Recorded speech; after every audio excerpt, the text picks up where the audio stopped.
number 1, a few tasks you should do with your studies.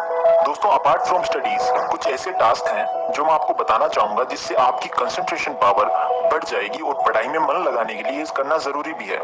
Because हमारी सबसे बड़ी problem ये है कि हमारा मन ही नहीं है पढ़ाई में और हम जबरदस्ती मन लगाने की कोशिश करते हैं और फेल हो जाते हैं। इसलिए ऐसा कुछ स्पेशल करना पड़ेगा जो बाकी लोग नहीं कर रहे हैं और जिससे हमारी कंसंट्रेशन पावर बढ़ जाए और स्टडीज में हमारा मन लगा रहे। तो दोस्तों, इस लिस्ट में सबसे टॉप पर जो टास्क आता है वो है वर्कआउट। जी हाँ दोस्तों, वर्कआउट वो सबसे इंपॉर्टेंट टास्क है जो हमें रोज करना चाहिए, चाहे 15 से 20 मिनट के लिए किया जाए, but you should be regular. Because आपने ये जरूर सुना होगा कि एक स्वस्थ मस्तिष्क एक स्वस्थ शरीर में ही निवास करता है और अगर आपको एक हेल्दी माइंड चाहिए तो आपको वर्कआउट करना ही पड़ेगा। और अगर माइंड हेल्दी रहेगा तो आप कुछ भी कर सकते हो, फिर पढ़ाई करना is not a big deal, आपका मन अपने आप लगेगा। इसलिए डेली वर्कआउट करो, आज से स्टार्ट करो। दूसरी चीज, नींद। दोस्तों, ये भी काफी ज्यादा जरूरी है कि आप अपनी नींद को कंप्लीट करें। बिकॉज आजकल की जनरेशन की सबसे बड़ी प्रॉब्लम यही है कि रात में नींद जल्दी नहीं आती है। बिकॉज सोशल मीडिया पर लगे रहते हैं, मोबाइल फोन इसकी सबसे बड़ी वजह है। एक दिन के लिए अपना मोबाइल खुद से दूर करके देखो, आपको 9 बजे ही नींद आ जाएगी, ट्रस्ट मी। और माइंड एकदम रिफ्रेश हो जाएगा और लेजीनेस भी खत्म हो जाएगी। इसलिए माइंड को प्रॉपर नींद की जरूरत है वापस से रीस्टार्ट होने के लिए, वरना इसके इतने खतरनाक साइड इफेक्ट्स हैं कि आप सोच भी नहीं सकते। इसलिए जल्दी सोना स्टार्ट करो जिससे कि आप सुबह जल्दी उठ सको। और सुबह का टाइम जो होता है वो गोल्डन पीरियड ऑफ टाइम होता है स्टडीज करने के लिए, पढ़ने के लिए, जो कि मैं आगे की टिप्स में बताने वाला हूँ। 6 से 7 घंटे आपको नींद पूरी करनी ही पड़ेगी, आप चाहो या ना चाहो, अगर आप एक हेल्दी ब्रेन चाहते हो। अदरवाइज आपका ब्रेन लॉन्ग टर्म में आपका साथ नहीं दे पाएगा। इसलिए पर्याप्त नींद लेना बहुत जरूरी है। अब बात करते हैं next task, which is meditation. दोस्तों, अगेन इसके बारे में भी हम सब जानते हैं लेकिन करता कोई नहीं है। जी हाँ, मेडिटेशन का मतलब ये नहीं है कि सिर्फ आंखें बंद करके एक जगह पर बैठ जाओ। अगर आप ये सोचते हो तो आप अंधेरे में जी रहे हो।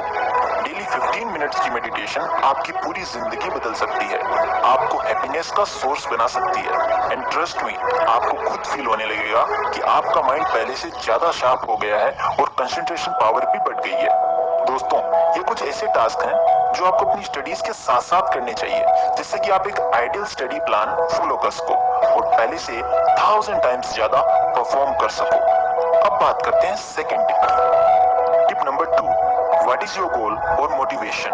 दोस्तों, ये अपने आप में एक क्वेश्चन है जो आपको हर दिन अपने आप से करना है कि आखिर मैं पढ़ क्यों रहा हूँ। शायद आपको क्लास में टॉप करना हो, हाईएस्ट मार्क्स गेन करने हो, आपका कोई गोल हो उसे अचीव करना हो, पेरेंट्स को दिखाना हो कि आप पढ़ाई में काफी अच्छे हो, या कुछ भी हो सकता है। आपकी पढ़ाई के पीछे कोई ना कोई गोल या मोटिवेशन या कहीं तो इंस्पिरेशन होनी ही चाहिए जो कि आपको पढ़ने के लिए इंस्पायर करे। आपके लिए एनर्जी का सोर्स कुछ ना कुछ होना चाहिए जो कि आपको इंस्पायर करे, और वो होगा आपका गोल या आपका जो भी मोटिव है पढ़ने के पीछे, वो ही बनेगा आपकी एनर्जी का सोर्स। तो इसलिए सबसे पहले अपने लिए गोल सेट करो कि इस साल मुझे कम से कम इतने परसेंट मार्क्स स्कोर करने हैं, या मुझे क्लास में टॉप करना है, या चाहे कुछ भी हो, एक लिख करके चिपका दो अपने सामने। जब भी आप पढ़ने बैठो तो वो आपको दिखना चाहिए एकदम फ्रंट में, जिससे कि आपको अपना गोल याद रहे। या फिर मान लीजिए आप कोई भी कंपटीशन की तैयारी कर रहे हो, तो कंपटीशन की तैयारी में आपका जो भी गोल है कि मुझे इस पोस्ट के लिए तैयारी करनी है, ये बनना है, वो बनना है, तो वो सामने लिख करके रखो कि मैं तैयारी कर रहा हूँ, मैं पढ़ रहा हूँ, तो मैं किसके लिए पढ़ रहा हूँ, मुझे ये बनना है या मुझे इतने परसेंट मार्क्स स्कोर करने हैं। तो हमेशा अपने गोल को अपने सामने रखो ताकि वो आपको याद रहे। ठीक है, तो ये करना बहुत जरूरी है। Without a fix direction you can not do anything. आपको क्लियर तो होना चाहिए ना कि आखिर आपके पढ़ने का मोटिव है क्या। इसलिए सबसे पहले अपने आप से ये पूछो कि व्हाट इज माय गोल, जिसके लिए मैं पढ़ रहा हूँ। और अब बात आती है कि भैया मोटिवेटेड कैसे रहें। तो एक लाइन तो आपने सुनी होगी, the biggest source of motivation are your own thoughts, so think big and motivate yourself. What is perfect time to study. दोस्तों, ये भी एक कंफ्यूजन होती है सबके माइंड में कि आखिर हमें किस टाइम पर पढ़ना चाहिए। कुछ लोग कहते हैं रात में पढ़ो, कुछ कहते हैं सुबह जल्दी पढ़ो, तो आखिर करें क्या। दोस्तों, मैं आपको बताता हूँ, the best time to study is in the morning 4 AM to 6:30 AM, between 4 AM to 6:30 AM। इस पीरियड ऑफ टाइम में आपका जो ब्रेन होता है वो फुल पावर के साथ परफॉर्म करता है। जो रात में पढ़ते हैं उनसे मुझे कोई दिक्कत नहीं है, मैं खुद रात में पढ़ता हूँ, बट ट्रस्ट मी, सुबह के टाइम की बात ही अलग है। आपको चीजें लंबे समय तक याद रहेंगी और मुश्किल से मुश्किल चैप्टर सुबह आपको इतना आसान लगेगा आप सोच भी नहीं सकते। सुबह आप ज्यादा टाइम तक बिना थके और बिना रुके पढ़ सकते हो। आपका माइंड आपका साथ नहीं छोड़ेगा और पढ़ने के बाद भी आप काफी फ्रेश फील करोगे, टायर्ड फील नहीं करोगे। इसलिए हमेशा सुबह जल्दी उठा करो, जिसके लिए आपको रात में जल्दी सोना पड़ेगा। और जल्दी तो हम सोएंगे नहीं। एंजल प्रिया के मैसेज का रिप्लाई भी तो करना है, करो तुम रिप्लाई। जल्दी मत सोना वरना फालतू में पढ़ाई होने लगेगी, अच्छे मार्क्स आ जाएंगे, है ना। Okay bro, no offence. अब बात करते हैं नेक्स्ट टिप की। Okay, tip number 4, make short goals. दोस्तों ये भी एक इक्वली इंपॉर्टेंट टिप है। आपको छोटे छोटे गोल्स बनाने हैं अपने बड़े गोल को अचीव करने के लिए। फॉर एग्जाम्पल, आप जब भी पढ़ने बैठते हो तो एक टाइमर लगा लो 45 मिनट्स का। उसमें आप किसी एक टॉपिक को ले लो और फिर उसको फुल कंसंट्रेशन के साथ मन लगाकर पढ़ो। उसके बाद 5 से 10 मिनट का एक शॉर्ट ब्रेक ले लो और इस 10 मिनट में आप घर में इधर उधर वॉक कर लो, फिर वापस बैठ जाओ 45 मिनट्स के लिए। ऐसा करके पढ़ो, मजा आएगा पढ़ने में और माइंड भी बर्डन फ्री रहेगा और क्लास में भी सबसे आगे रहोगे आप। बिकॉज अब जो आप स्टडी कर रहे हो उसे स्मार्ट स्टडी कर। 5, कंसेप्ट मैपिंग। अब मान लेते हैं कि आपने किसी चैप्टर को अच्छे से पढ़ लिया है और आपको वो चैप्टर याद भी हो गया है। अब आपको क्या करना है, उस चैप्टर के चीट नोट्स बनाने हैं। ऑब्वियसली आपको इनको एग्जाम में यूज नहीं करना है, बस ऐसा इसलिए करना है ताकि आप एक पेपर की सिंगल शीट पर उस पूरे चैप्टर के मेन पॉइंट्स, इंपॉर्टेंट फॉर्मूलाज उतार सको। मेक इट प्रिसाइज, यानी कि संक्षिप्त में चीजों को लिख दो छोटे रूप में। ये चीट नोट्स फ्यूचर में आपकी काफी हेल्प करेंगे। फॉर एग्जाम्पल, एग्जाम में जब पूरे चैप्टर को पढ़ने का टाइम आपके पास नहीं होगा, तब आप इन नोट्स को पढ़ करके कॉन्फिडेंस गेन कर सकते हो कि मैंने पूरा चैप्टर पढ़ लिया है। Tip number 6, teach others. The more you share the more you learn. दोस्तों ये सबसे ज्यादा इंपॉर्टेंट है कि आपने जो भी पढ़ा है वो आप अपने किसी न किसी फ्रेंड को जरूर पढ़ाएं और उससे कहें कि वो आपको क्रॉस क्वेश्चंस करे उस टॉपिक में। इससे क्या होगा कि आपका वो टॉपिक इतना स्ट्रांग हो जाएगा कि आपसे फिर टीचर चाहे कैसा भी क्वेश्चन पूछ ले, आपको सब इजी लगेगा। और दूसरों को पढ़ाने से एक खुशी भी मिलती है, वो आप तब फील करोगे जब आप किसी न किसी दोस्त को पढ़ाओगे, वो टॉपिक समझाओगे जो आपने पढ़ा है। एक बार ट्राई जरूर करना, ये बहुत स्पेशल टिप है। दूसरों को पढ़ाओ और खुद का नॉलेज भी बढ़ाओ। Okay bro, next tip number 7, make short tricks.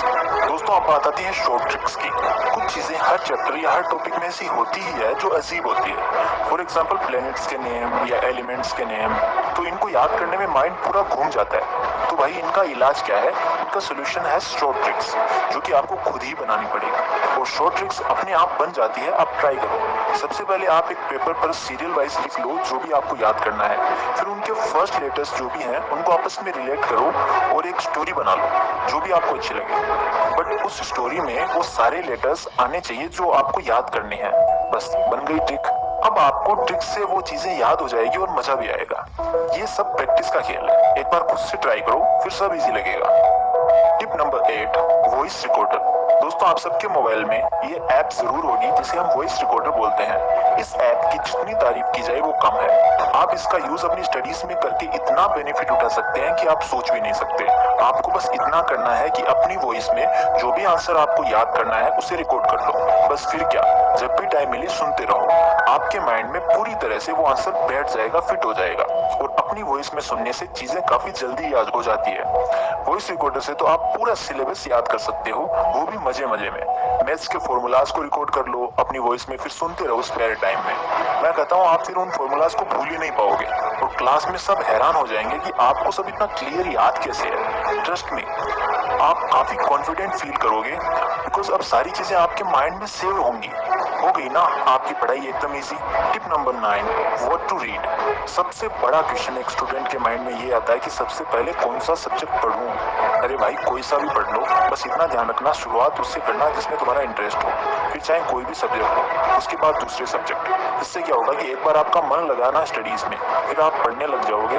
Start तो करो, उसके बाद में आप कोई सा भी सब्जेक्ट पढ़ सकते हो। I hope it's clear. दोस्तों अब आती है last tip, tip number 10, trust yourself. दोस्तों ये कोई टिप नहीं है, एक सजेशन है मेरी तरफ से आप सबके लिए। अपने आप पर ट्रस्ट करो, आप किसी से भी कम नहीं हो। सबके पास सेम ही माइंड है, सबका हार्डवेयर सेम है। डिपेंड करता है कि आप उसमें कौन सा सॉफ्टवेयर इंस्टॉल करते हैं। ठीक है, अपनी एबिलिटीज पर कभी डाउट मत करना। आप में वो सब कुछ है जो किसी और में है, और आप वो सब कुछ कर सकते हो जो कोई और कर रहा है। बस जरूरत है तो खुद पर ट्रस्ट करने की, because confidence is the key. जिसके पास कॉन्फिडेंस है वो हर सिचुएशन का सोल्यूशन निकाल ही लेता है। और कॉन्फिडेंस कैसे आएगा, कहाँ से आएगा? वो आएगा पढ़ने से। जब आपका नॉलेज जो है वो आपका साथ देगा, इसलिए नॉलेज गेन करना जरूरी है। इसलिए हमेशा नॉलेज गेन करते रहो, बस सीखते रहो। जब तक सीख रहे हो तब तक आपसे ज्यादा इंटेलिजेंट कोई नहीं है, और अगर सीखना बंद कर दिया तो आपसे ज्यादा डफर कोई नहीं है। बस इतना ही है आज की वीडियो में। I am always there for you.